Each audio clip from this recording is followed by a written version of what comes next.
Hey all, Bree from the No Guilt Mom podcast, and I have got a gift for you this holiday season. If you love the No Guilt Mom podcast, and I mean love the No Guilt Mom podcast, then tell us about it. Leave us a review, and you can be entered to win a No Guilt Mom gift card.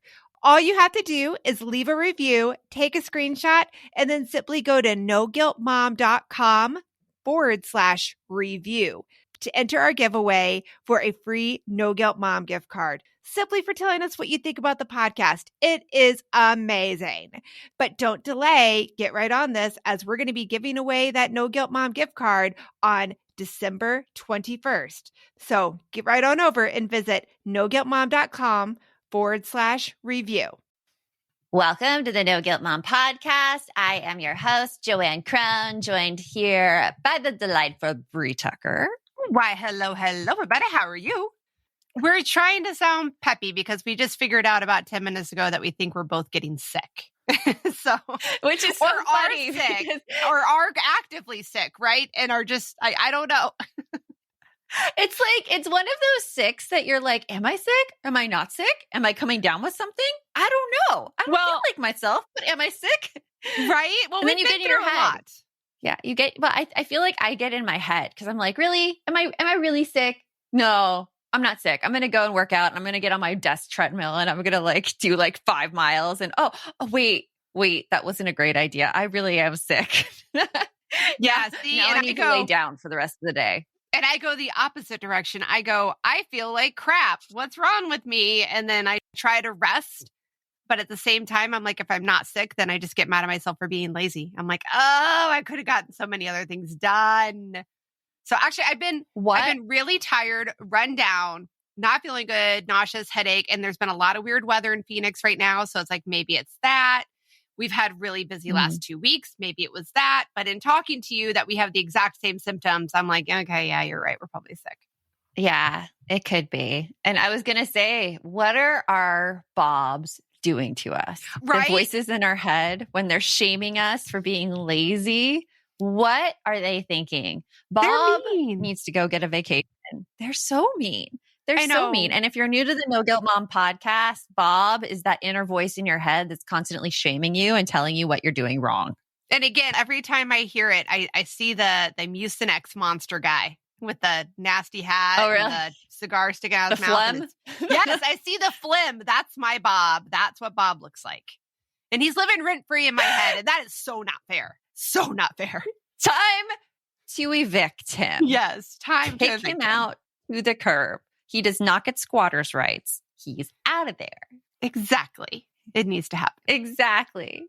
Well, today we're talking about how to deal with someone who's defensive, which is such a needed topic, I think, because a lot of times we avoid conflict and really hard conversations because the other person immediately fights back and we're afraid of that fight. And it's almost easier just not to have the conversation to begin with instead of fighting back.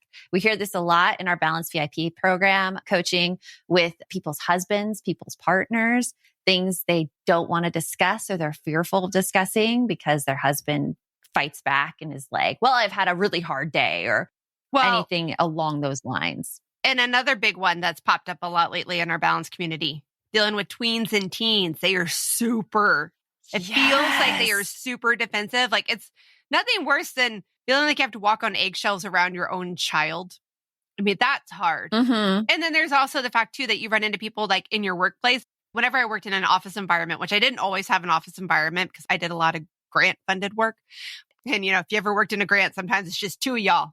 Sometimes it's just 1 of you. Mm-hmm. But anyway, sometimes you have those people in the office too, right? That you're just like, you don't want to say anything to them because you know it's going to be a huge thing. Yeah. Nothing gets and it gets really hard. Yes. Yeah, exactly. It gets hard and you hold these feelings in. And as with feelings, they will find another way to come out, whether it's an explosion or most often what I see, it's passive aggressiveness. Because especially like, say the older generation, our parents' age, they weren't really taught to express their anger fully. They were taught to hold it in. And you see a lot of passive aggressive behavior about, oh, you don't really love me. oh, if you did this, why aren't you doing this for me? Like instead of actually saying needs or having tough conversations, it still comes out. It just comes out in a way that's unproductive.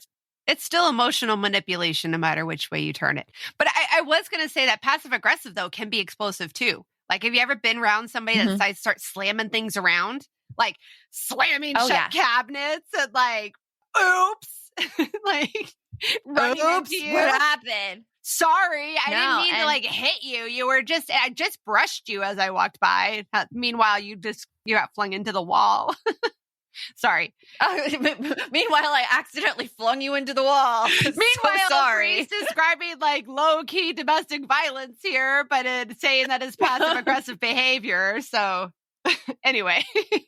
But it's so true that all of this results from just not wanting to have a hard conversation. True. And so today we're going to give you some tips on how to minimize that person's defensive behavior and to have that conversation go on a better path. So let's get on with the show.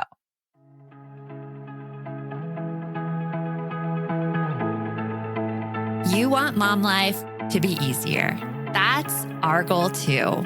Our mission is to raise more self-sufficient and independent kids, and we're going to have fun doing it. We're going to help you delegate and step back. Each episode will tackle strategies for positive discipline, making our kids more responsible and making our lives better in the process. Welcome to the No Guilt Mom Podcast.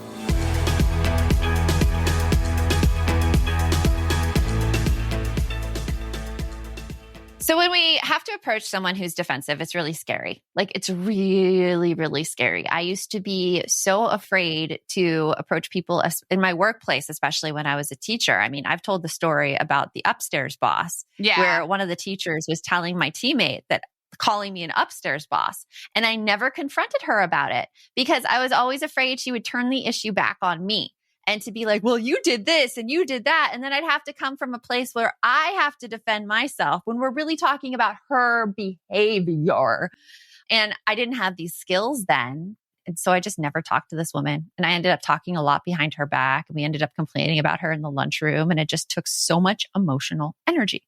Right? I think that's another good point. When you're dealing with somebody that you feel is going to immediately start throwing daggers at you, because that's how I feel like it is. I feel like I'm in the Matrix and I'm doing that, trying to like avoid all the things that they hurl at me. It's really hard when it's somebody that either A, like you just said, that you have to work with and they're not going anywhere and you're not going anywhere. B, also within that work environment, this could come back on you professionally. But C, also somebody that you love, that you have an emotional tie to, that hurts in a whole different way. And it makes it scarier in a whole different way because that fear of rejection that can be hiding underneath the whole thing makes it really, really hard for you to be able to move forward. But like you said, we've got some really great tips today to help you walk slowly down that path and gain that confidence in your skills. And to be perfectly honest, that fear of rejection is so real because I used to not bring up problems with my husband because I was afraid that he would bring up problems with me and then he'd be like, fine. Like, you don't love me? I'll just leave. Like, it would escalate to that in my head. In my head, it would. I think, and of course, it wasn't reality. Like, hands in podcast land. I'm pretty sure there's quite a few that can shake their head and be like, oh, yeah, there's a conversation I didn't have because I was afraid the person was going to come back and be like, you know what? I don't need you. And oh my God. Exactly. Like at work too, when I was a teacher, I wouldn't have conversations with my principal or coworkers because I was afraid I'd go to my principal and they'd be like, okay, well, you can just leave. Right. It's fine. You can go. Yeah. Like that's what I would think. Yeah. And it wasn't anything having to do with them so much as me being afraid of the conflict and not having enough confidence in my own abilities to manage the situation without crying. That was another thing. When I approach conflict, I would want to cry if somebody came back at me and criticized me because it was the self-confidence was so low. It was so low. So if you feel that way right now, know that you're not stuck with that your entire life. And this is why we're here for you. Right. And you're not alone. Again, I think that a lot of people that know me from my life and you as well would think that we are so high in confidence and that we don't struggle with this at all. Oh my God, we so do. or so have. Oh my gosh. So yeah, you're not alone. And like Mm-mm. before we get into this defensiveness conversation, I also think like it's worth noting how many conversations you and I have in the workplace when we get upset. Because people come up to us and be like, oh, it must be so great working like with one of your best friends. And it totally is. It totally is great. But there's this other layer that people do not talk about when you have to negotiate a friendship with a workplace environment. This message is sponsored by Greenlight. It is so hard to raise kids who know how to manage money. Bree, right now, my kids are all about earning money for presents. My daughter wants to get presents for all of her friends, and my son is doing a Secret Santa with his friends. Oh, I hear you. And if you're looking to raise kids that are financially responsible, we have got a lifesaver recommendation for you that you need to check out. It is Greenlight. Greenlight is a debit card and money app made for families that gives kids and teens an easy and fun way to gain financial literacy, all while giving parents peace of mind. You can send instant money transfers, automate allowance, and even keep an eye on kids' spending with real-time notifications. Meanwhile, your kids can begin their journey towards financial autonomy by learning how to save, invest, and spend wisely. So sign up for Greenlight today and get your first month free when you go to greenlight.com/NGM. That's greenlight.com/NGM to try Greenlight for free. Greenlight.com/NGM. My son is playing a game right now on his computer where he's a thief and the cops are after him. So I'm so excited about this new app, Give As We Grow, where instead of being the quote unquote bad guys, kids are practicing giving back. That is so cool, Joanne. I really wish that there was something like this when my kids were younger that got them excited about giving back to others and helped them build a better understanding of what it really means to volunteer. Give As We Grow is the first of its kind free educational mobile app for children ages 8 to 11 that teaches kids via fun, service-focused minigame quests to tap into their unique talents and interests to help others. And did you know that studies show that there is a biological connection between generosity and happiness, and that volunteering improves people's physical and mental health? I mean, kids who volunteer typically do better in school and are less likely to engage in risky behaviors. And that is something that I think we all want for our kids. Ready to spark a new movement in generosity? Find and download Give As We Grow for free in the App Store for Android and iOS. And for resources for the whole family, visit giveaswegrow.org. Right. And thankfully, like, you and I are both pretty open with each other, and we have a lot of teary phone calls where we get very upset, but we work through it and we come out the other end. I think it really helps what we do here at No Guilt Mom in general to be able to do that. But it also helps the fact that, like, again, we have known each other for so long that we can do that. But like, you said it, like, there's a rule a lot of people have: don't work with friends and don't work with family, because it's hard. Mm-hmm. It's really hard. It's worth it. Unless you are willing to have the tough conversations.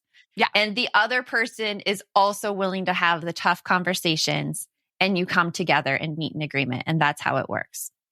So the first thing you do when you have to have a conversation with someone, maybe it's your tween or teen, because I know a lot of people talk about walking on eggshells around them, and you know they're going to be explosive. First, you need to check your own motives. You need to figure out, okay, what do I want to happen from this conversation? Is it that I want to, create expectations in the house about how a certain chore should be done, or how I expect my teen to behave in a situation? Maybe they're going out with friends and you really need to have that discussion. Versus, do I want to make sure I'm right? Oh my gosh, yes. Okay, Miguel and I were just talking about that last night. We have a couple of little eggshell type situations that we're working on with our kids right now. And he kept referring to, yeah, but I think he wants to be right. And I'm like, but why does it have to be right? Why are you focusing on that so much? That seems like a weird motive to me. But you're right. That's a big one. I think I do that a lot when I'm dealing with my teen daughter. Because again, I feel like we're so alike a lot of times. I need to check myself. I need to start doing this a little bit more of a mental checklist of, are you talking to her because of a good reason or because you just want to be right and you want her to acknowledge that you're right? Yeah. And you know what? You might be right in the moment. And I get into these situations too. And the only reason I've been able to let it go is because I know all this information. And you listening to this podcast right now, you're going to know this information too. Sometimes when my teen is fighting with me and I'm like, oh, she just wants to be right in this moment because it's going to cause her to lose a little bit of face if she's not right in it. Yeah. I will totally let it go in the moment. I will let it go and I'll be like, let's just talk about this later. Cool. Right. And then she'll stomp off down the hallway and she'll slam the door. But then usually what happens with my daughter, like a few hours later, maybe a day later, she'll come to me and be like, I'm sorry. And she'll know how her emotions got out of control. But letting her have that right in the moment helps a lot.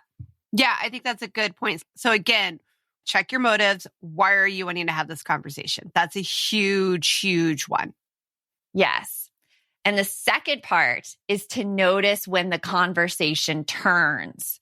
And this is the point where I think that if we start paying attention to how the other person is receiving the information, we can prevent a lot of these yelling or aggressive scenarios because you're looking for like physical signals from the other person that it's time for you to step back.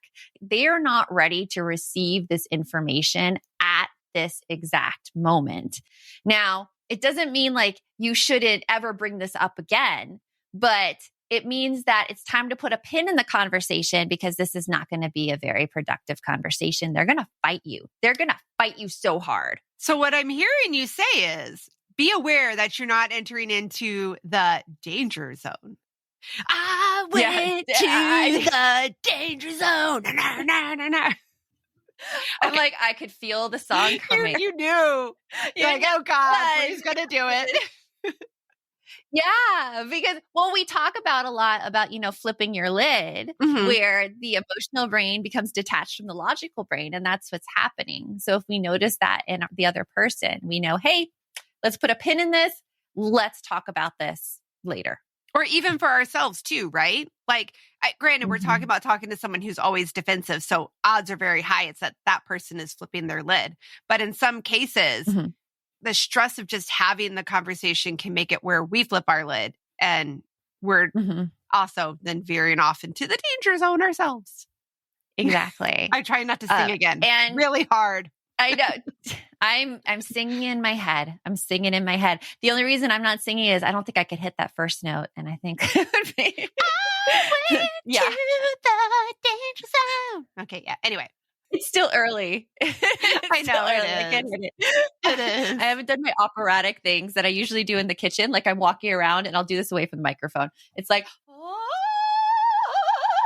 and I'll do that like all around the house. Like legit, like regularly? Right before we have a podcast to kind of like warm up your voice? No, I just do this randomly. Like if there's silence. Okay, I need to set up little secret cameras at your house. I want to see that. It's just silliness. It's silliness. But silliness is a way to make people feel safe, though, if you're a silly person, segue it back.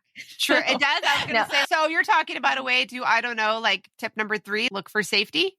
Learn to look for safety. This is something that is really not talked about, I feel, in conversations. And also, I need to point out that if you want to learn more about these tips I'm doing, I am taking them from a book called Crucial Conversations, which is excellent. It is so excellent. And we'll put a link in the show notes for you.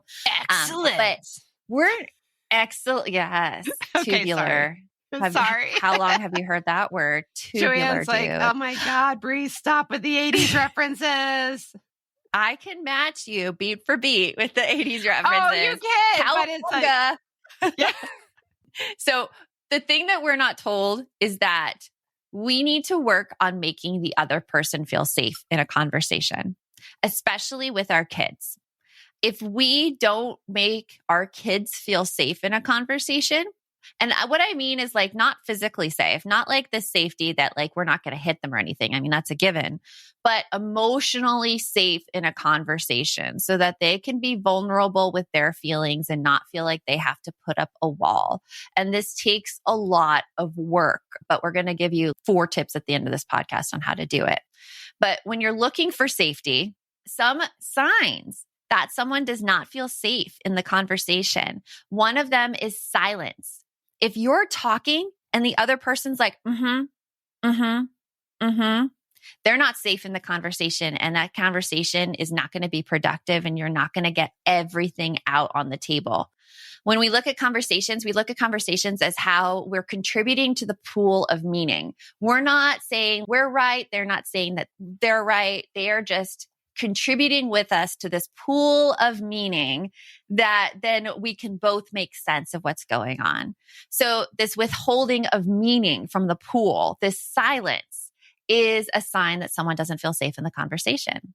Interesting. And then, yeah, silence is like, it's not, they're not listening to you at all. They're not feeling safe. What I think I tend to assume, because remember, assume ass out of you and me, but I think I'm assuming that the other person is mad and just waiting for their chance to pounce. And that's why they're going,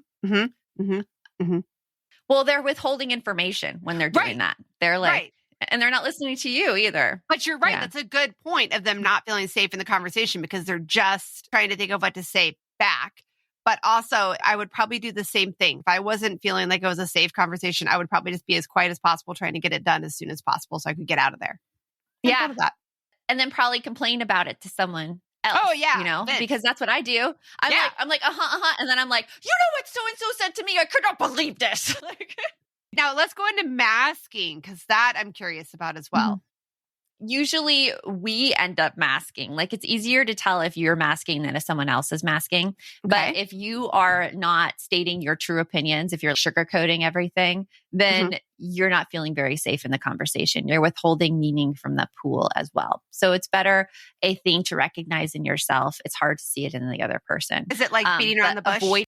Yeah, like beating around the bush or being like, yeah, I was okay with that. Instead of saying like, I hated that so much. I think that a lot of people tend to do that because they feel like they're sparing the other person's feelings. And then the other person has no idea how angry their conversation partner is. And so they'll do it again. Yeah. It doesn't help. You're right.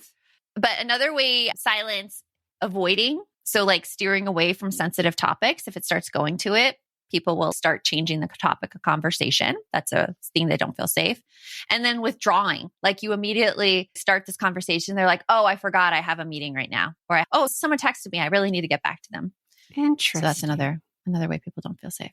We're hitting that time of year where my brain gets so overloaded in December that I look for anything to make life easier. And I have to say, Brie, that Green Chef is one of those services. Yes. Green Chef is there to take away the dreaded, oh my goodness, what are we going to eat for dinner tonight? You can eat clean all holiday long with over 80 weekly meal options each week, featuring things like quick and easy, protein-packed, calorie-smart, or my personal favorite, the keto options. And you don't have to lose track of healthy eating habits during the holidays because every Green Chef customer gets a free session with one of their registered dietitians who can walk you through how to make clean eating work for you, which is very cool. And I have to say that I have been loving their recipes lately. They put things together I have never thought of. This week, we're trying the lemon basil caper pork with sauteed cauliflower, bell peppers, almonds, and feta cheese, my favorite. Their recipes make it so easy to support my wellness goals without skipping on flavor. For Green Chef's best deal of the year, get $250 off with code NGM250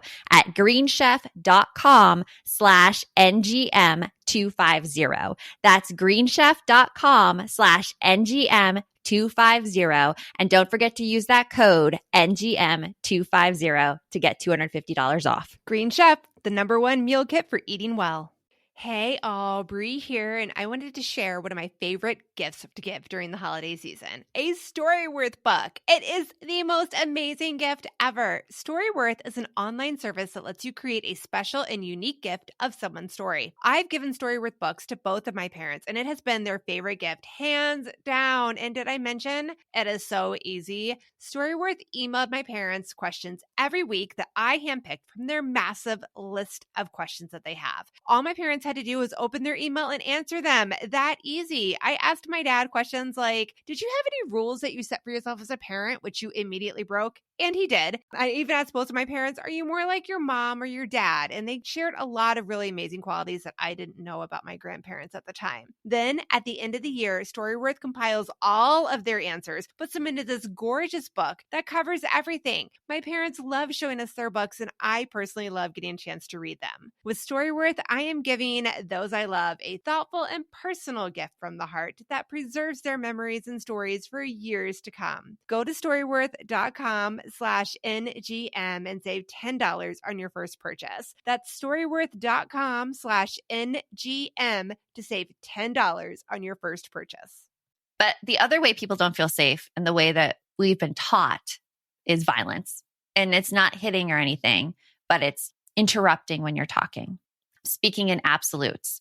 You always do this. You never do this. That's a form of violence in conversation. And attacking, of course, with the verbal insults. Being like, you're stupid. I don't love you anymore, Mom. I hate you. That might have actually been a quote. It happens in so many households. It does. I mean, I wish I knew this before, that it's not that people are mean. They just don't feel safe. They're like little puppy dogs who need to be put like in a little blanket and held close. Yeah. So as a kid, it's the I hate you. I wish that you did things differently, Mom. And if it's a spouse, it's you always do this. You always overreact, or you're always making a big deal. Like all those things are hurtful. And so they are definitely violence in a conversation. Yeah. So now let's talk about how to make people feel safe. Because while we can't always control people's reactions, we can't control how they say things. Totally can't control it. But we can take steps to maybe minimize the reaction and to make it go a little more our way. Okay. So the first thing is to share your good intent. Share what you hope to happen. I totally agree with that. I think that makes a huge difference, right? Because a lot of times when you're dealing with somebody defensive, they're expecting the intention to be bad, just in general. Yeah, they're expecting it's something that they did wrong, and you're coming to them and telling them how horrible of a person that they are. So when you share your good intent, it sounds something like, say, like you need to come up with a schedule that your teenage daughter will do the chores regularly. Poop or scooping the backyard, for instance. This is what comes up in our house. If I approach the conversation, be like, hey, can you go poop or scoop the backyard? Immediately, my daughter tends to take it like, oh my gosh, I'm on it, Mom. Why do you always have to nag me? Like, why do I have... And it's violence right away because you notice the absolutes and everything. But if I come to her and I'm like, hey, I know that you are super busy. You're doing the best you can. I have some friends coming over and it's really not that great when there's poop in the backyard. I want to talk to you about this and see how we can get it done. And usually my daughter's like, yeah, I'll do it. Yeah. Conversation's over. Yeah. I mean, teens need a little bit of social grace practice. So you're not expecting yeah, let's talk about this. And then they go, yes, mother. She doesn't fight me. And then they take your hand and they skip off into the meadows. Yeah. How would you share your good intent if you were having a difficult conversation, let's say about your spouse not taking on their fair share in the household? That's a great question.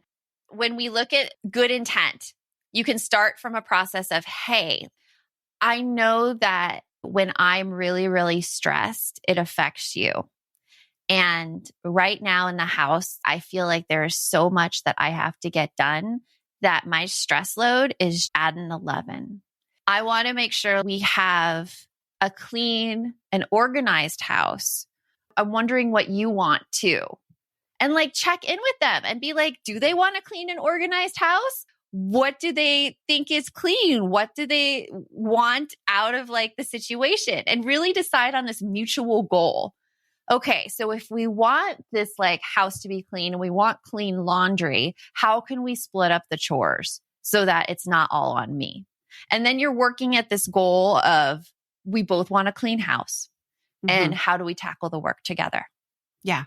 No, I think that's a really good one because I think that's not coming at it from a point of because I think sometimes we want to just go straight to the point or we're upset, right? So it's the whole I have to be right thing of, okay, everything is my job. I don't feel like you never help out around the house. And I'm stressed out beyond belief and we just need to fix this. So I need you to help me fix it. That's not the same way, right? Everybody's that's listening. Not, the way I said that is not the way Joanne said it. So there you go. Yeah. Always look for the mutual goal, what you both want. And then the conversation will be better from there. Yeah. And then apologize when appropriate to make people feel safe. If you came at conversations that way before, and now you're changing how you're talking about it, it might be good to start the conversation with apologizing. Be like, hey, I know when we've talked about this before, I've really tended to blame you for making me stressed or not taking on as much of the household responsibilities. And I'm sorry for that. I want to approach this in a different way.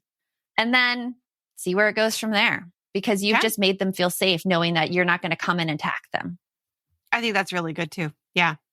The next one is to contrast, which is really, really great.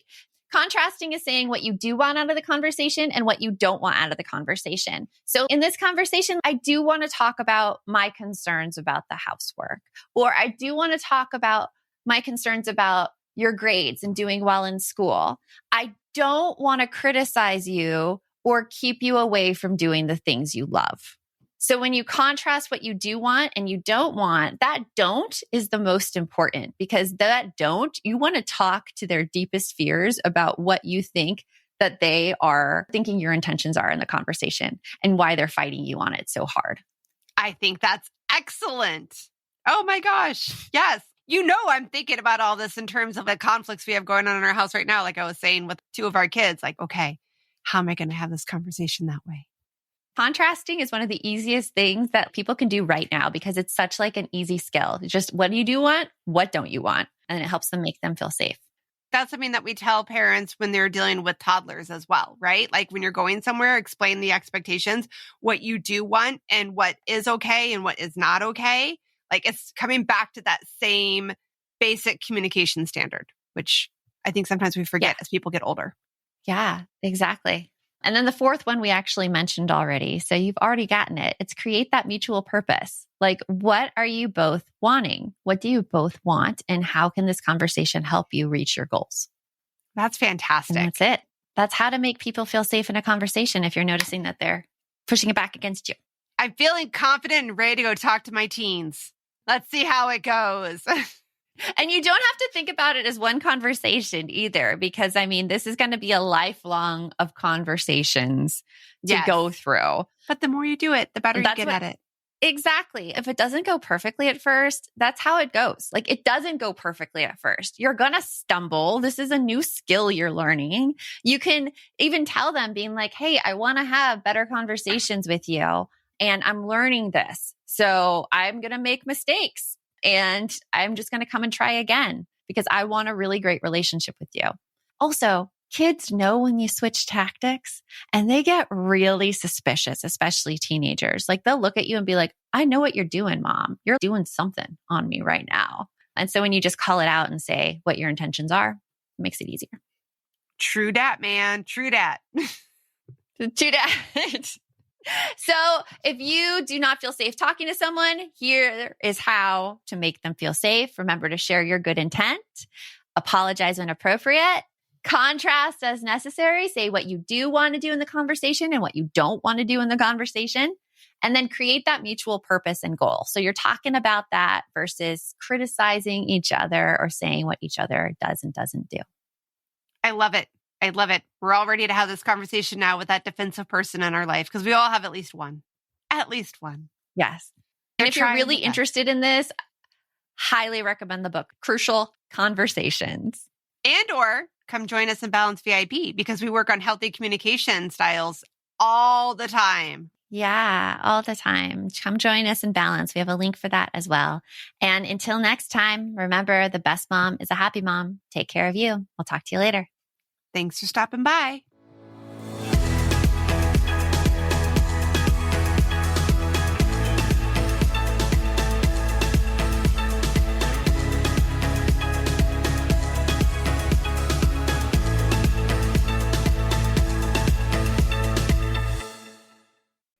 Are you looking for something to listen to with your whole family? Then check out 6 Minutes, produced and created by Gen Z Media. With over 200 twisty, cliffhanger-filled episodes, 6 Minutes tells the story of 11-year-old Holiday who was pulled from the icy waters with no memory of who she is or where she came from. 3 years ago, Brinley Pasternak helped the Anders family uncover the truth about Holiday's past. Now she'll need them to help her find the truth about hers. In 6 Minutes Out of Time, the long-awaited sequel, Cyrus Anders is found unconscious near the mysterious Elixir Academy in Florida, and Brinley learns the school may have a shocking connection to her missing mother. Dive in now and get the most downloaded family audio adventure in history.